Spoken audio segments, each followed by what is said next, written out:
Those who are aspiring to write civil service exam in the year 2026-2027, CSBIS Academy is starting a new batch on April 23rd on Wednesday.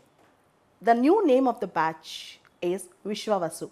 As this is a Telugu New Year this year, Vishwavasu batch we are launching on April 23rd with our auspicious name. Those who are interested to take coaching online or offline in English medium, they can approach CSBIS Academy. They can directly come to the Hyderabad and take coaching, or they can access this coaching online also. This coaching, the time frame of this coaching is 11 months, and we cover all the subjects with respect to prelims and mains. Those who are really interested to take coaching for civil services, they can access CSBIS Academy through these phone numbers. They can call, they can ask their queries. The phone numbers are displayed on the in front of the video and also in the comments box of the video. Thank you. Phone numbers and further details can be found in the description box below the video. Interested candidates who want to join this course can fill the Google form which is given in the description box below the video. Let us discuss today's important news. Donald Trump gives a temporary relief, pauses tariffs by 90 days for many countries, but he slaps China with 125% of tariffs. Donald Trump abruptly backed down his global trade war with 90 countries. That means he temporarily paused his tariff war with 90 countries. And between China and America, a tariff war, a very big tariff war is going on. America imposed retaliatory tariffs. China reimposed the tariffs. So right now, America wanted to hit back China with 125% of tariffs. 2 days back, it was 104%, now it is 125%. So China started retaliating in America, and America started retaliating with more tariffs. Donald Trump already warned China not to play a political game. Instead, come to negotiations. But China is steadfast with respect to tariff war, and Donald Trump is retaliating with much more higher tariffs with China. But let's see to what extent this is going to happen. This is going to actually lead in the next few days.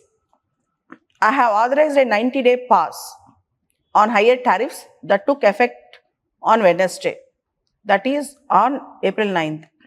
Mr. Donald Trump said on the Truth Social Network, saying he took the decision after more than 75 countries had reached out to negotiate and did not retaliate against America.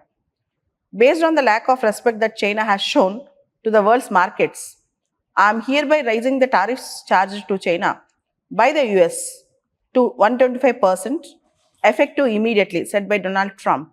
This is the news that is coming up from Donald Trump with respect to retaliatory tariffs. A big tariff war is going on in the world, and in this tariff war, I can say WTO lost its relevance. So, most important question for IR students, the relevance of World Trade Organization in the era of tariffs, in the era of trade wars and protectionism. In fact, WTO, I can say safely, now have become almost defunct, and countries are not at all caring about World Trade Organization. In fact, I can tell you, America made WTO an irrelevant organization from the last few years by not participating, by not expediting the appointment of judges in WTO. Apart from that, WTO is an institution to ensure free trade and fair trade. But the fair trade is missing right now, and WTO is not giving any statement on this. So in this respect, the relevance of WTO is being lost. The other important news, Reserve Bank of India cuts repo rate by 0.25% and also trims GDP growth forecast. The RBI slashed the repo rate by 25 basis points to 6%, with its Monetary Policy Committee voting unanimously to reduce the policy rate in a bid to support growth and bring down the interest burden on home, auto, and other loan borrowers. However, this will also reduce the interest earned on savings by depositors. The move comes against the backdrop of escalating global trade war, triggered by the American President Trump wide range of tariffs. The Monetary Policy Committee has also lowered its forecast for India's GDP growth from 6.7% to 6.5%.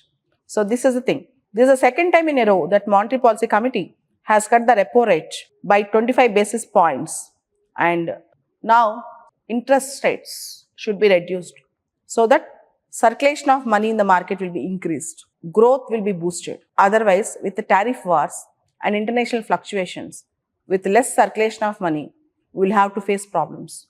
To boost the economy, now government particularly Monetary Policy Committee, decided to reduce the interest rates so that there will be more money circulation in the market, so that we can also push the growth. This is a trend that is coming up with respect to interest rates and RBI. In a row, this is the second time for the RBI to cut the interest rates.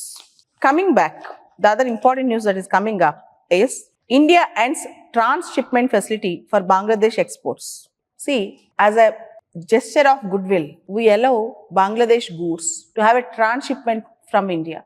What is transshipment? It means when your goods do not directly reach the other country, it will be through different modes of transport or through different points of locations. Most of the shipments of goods related to Bangladesh, to Bhutan, Myanmar, Nepal, etc.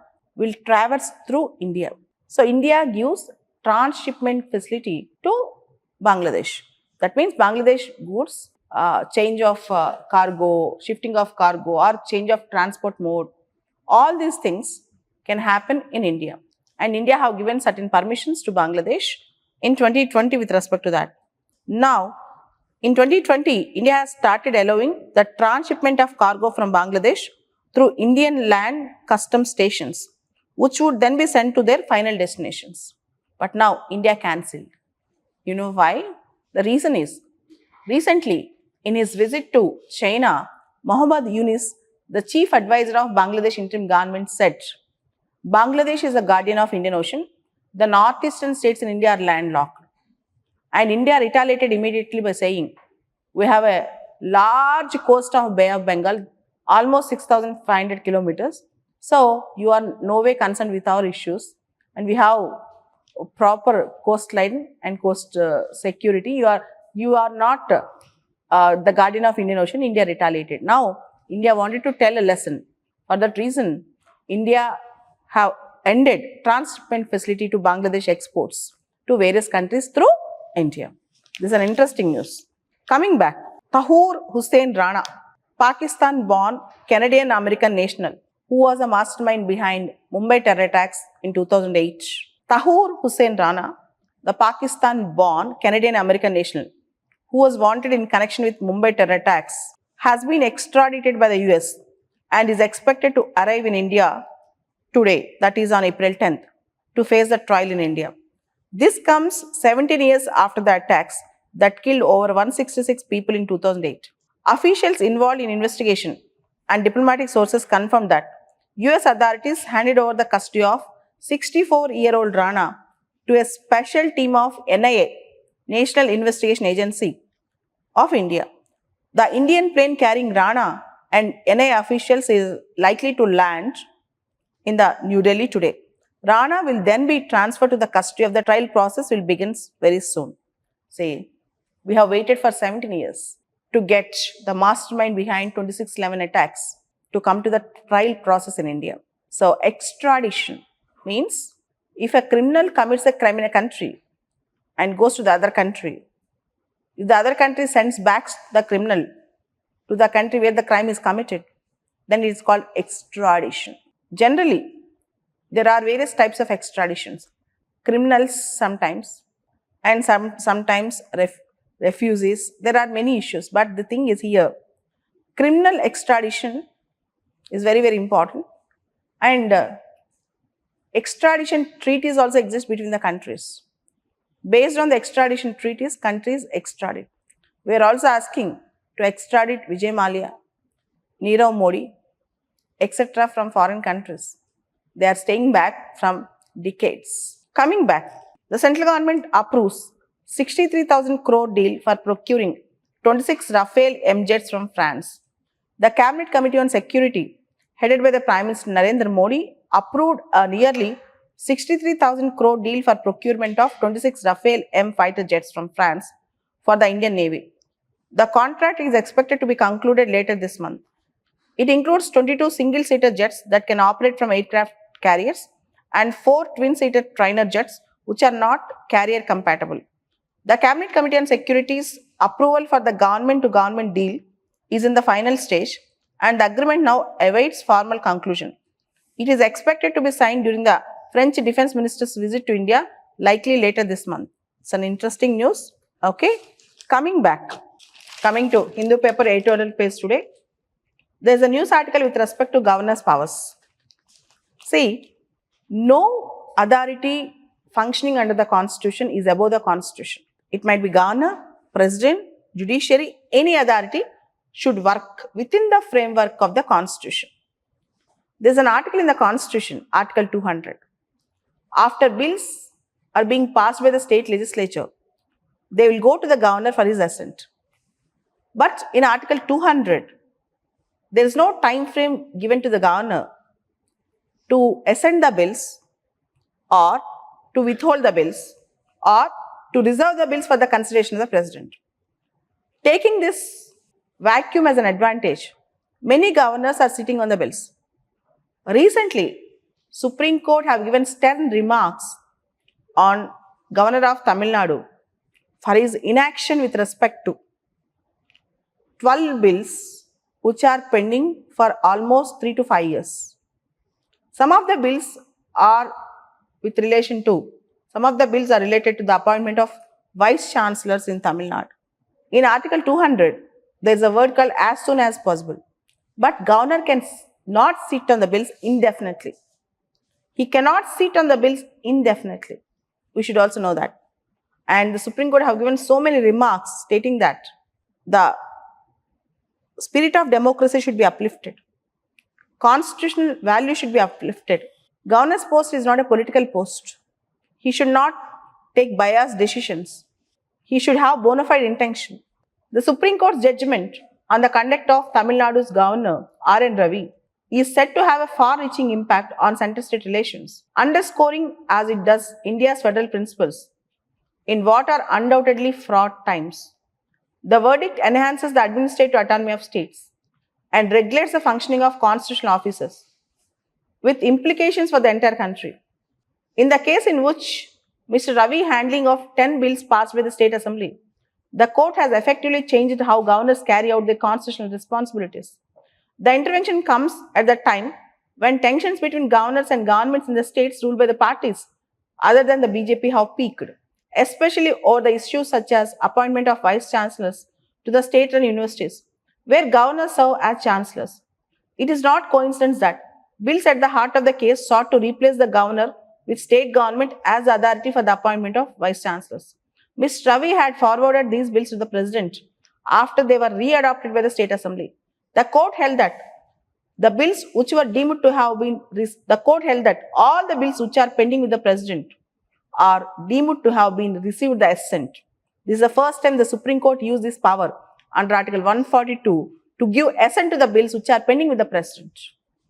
Article 142 of the Supreme Court is also very important. In order to promote complete justice, Supreme Court can issue any directions or orders. So, it's an interesting judgment. I think that such question will come in the exam this year in mains, either in GS or PSIR. Governor's role, the controversial role played with the governor, might be a question for all of you. You have to prepare with all the points given in the judgment. Already I have made a video on this in Telugu. You can see that day before yesterday, immediately after the judgment was delivered. Coming back, the other important news. We all know that most of the students are coming back from America.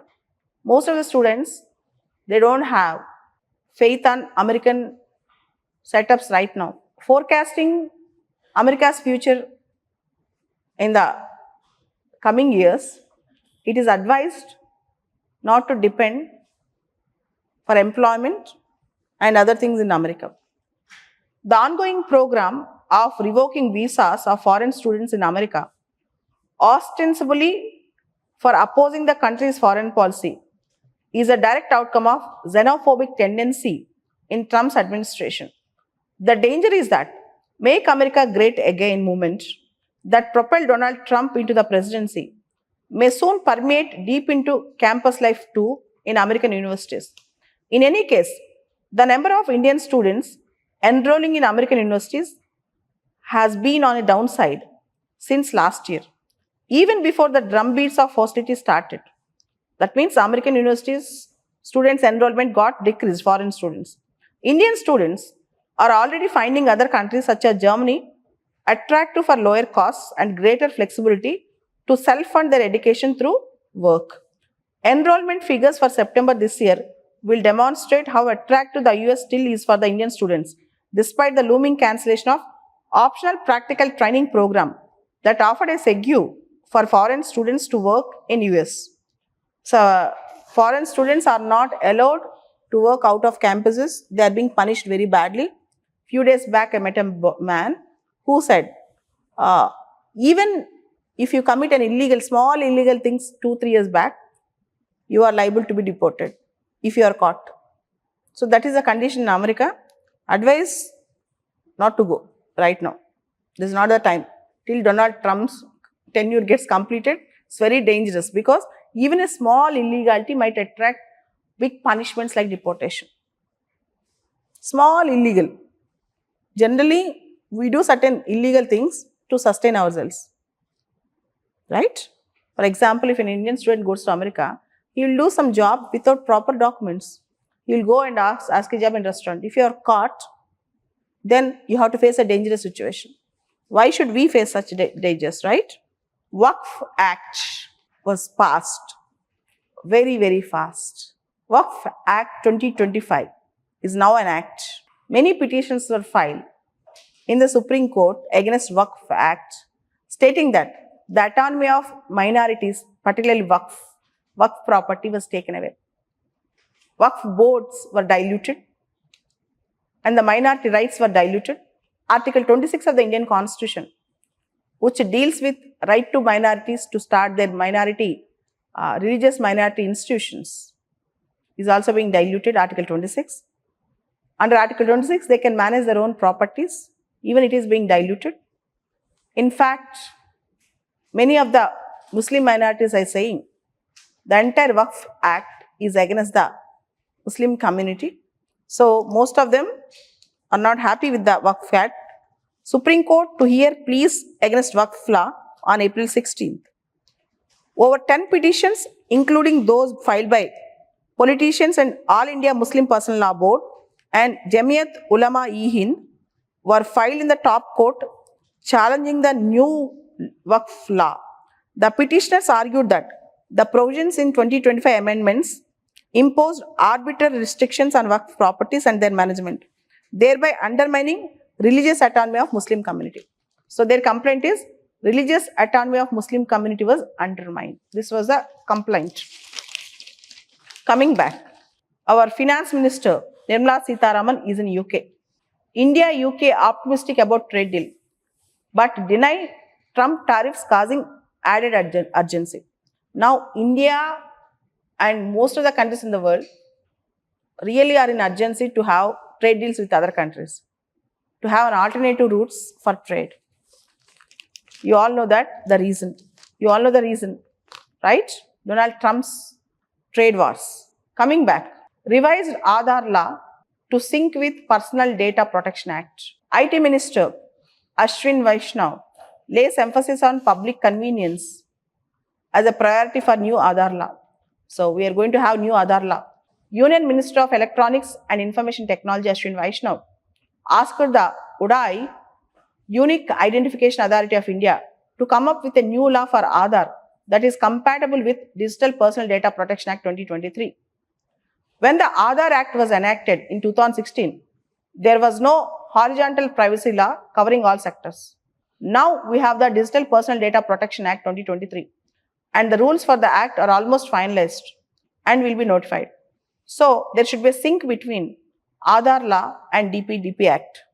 This is the request made by our Minister Ashwin Vaishnaw, IT Minister Ashwin Vaishnaw. We all know that UAE Crown Prince Sheikh Hamdan bin Mohammed bin Rashid Al Maktoum completed his visit in India. India offered the indigenous Akash air defense missile system to UAE, even as India and UAE decided to step up their bilateral defense cooperation in the fields ranging from military exercises and training exchanges to defense industrial collaboration, joint projects, R&D and technology transfer. While India has already exported BrahMos missiles, while India has already exported BrahMos coastal batteries to Philippines, Armenia have become the first customer to the Akash Pinaka and 155 artillery guns. So the Crown Prince visit, UAE Crown Prince visit is very important for India, as UAE is the third largest trading partner with India. India UAE present trade is $85 billion. Very soon India and UAE are targeting non-oil trade of around $100 billion. India and UAE are partnering in I2U2, India, Israel, USA, UAE. They are also members in BRICS right now. And India, Middle East, Europe Economic Corridor, they are also coming up. And almost 35% of UAE's population are of Indian origin. That means almost 43 lakhs Indians are staying in UAE. And we have a great goodwill with respect to Indians in UAE. Let's see how India-UAE relations will go forward with this visit. Coming back, Prime Minister Modi ji was invited by Russia for Victory Day parade. You all know that India and Russia have very good bond harmony. In fact, Russian President Putin is coming to India this year. He's going to come. After 3.5 years, he is going to come to India. He has not visited India after the Russia-Ukraine war started. Prime Minister Narendra Modi ji has been invited for Russia's May 9th Victory Day parade. Our Prime Minister has received an invitation for participation in the Victory Day parade, and very soon India might approve this visit also.